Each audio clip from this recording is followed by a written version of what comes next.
ঘরে তন্ত্রের ঘরে সকল বন্ধুকে অসংখ্য ধন্যবাদ। আশা করি আপনারা সকলেই ভালো আছেন এবং সুস্থ আছেন। আজকে যে টপিকটা নিয়ে এসেছি এ হচ্ছে কঠোর বশীকরণ। যে সন্তান অবাধ্যতা শুনছে না, অফিসের বস খারাপ ব্যবহার করছে, মতলব কি এই জগৎ সংসারে যে কাউকে আপনার মনে হবে যে আমার অনুগত থাকা প্রয়োজন বা একে আমার বাধ্য করা প্রয়োজন, সঠিক নিয়মে শুদ্ধ আচারে এসব সমস্ত এই ক্রিয়াটি করুন। রাত বৃহস্পতিবার রাত 12টার পরে মেসর জাফরান কালী দ্বারা এই তদবিরটি 3 পিস অঙ্কন করতে হবে।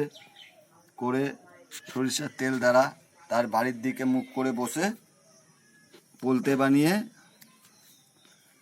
ঠিক আছে, পোলতের মতো বানিয়ে আগুনে পোড়াতে হবে।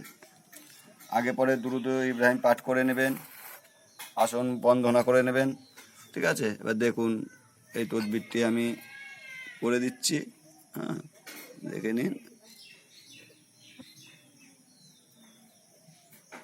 ঠিক আছে। এটা খুবই সহজ, যেমন আছে হরফগুলো যেমন লিখছি, আর ঠিক বা দিক দিয়ে লেখাগুলো শুরু করবেন, লিখলেই হবে না। আরবি হরফগুলো সব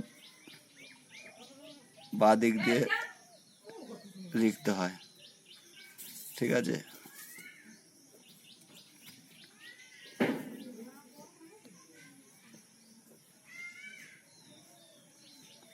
দেখতে পেরেছেন, পুরো একদম কোনো সহজ ব্যাপার।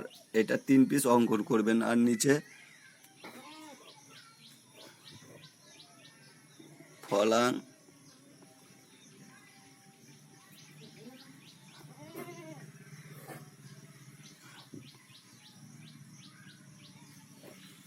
বিনতে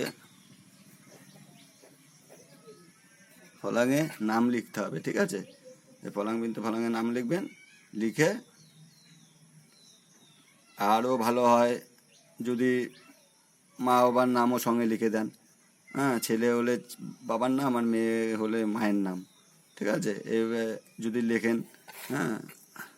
তাহলে এটাও লিখতে পারেন। আরও ভালো করতে গেলে, পাওয়ারফুল করতে গেলে, তাহলে আপনাকে লিখতে হবে ফলাং।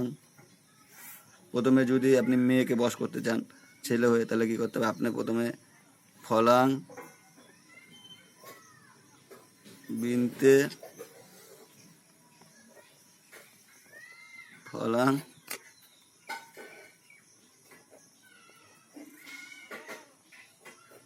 আলাহবু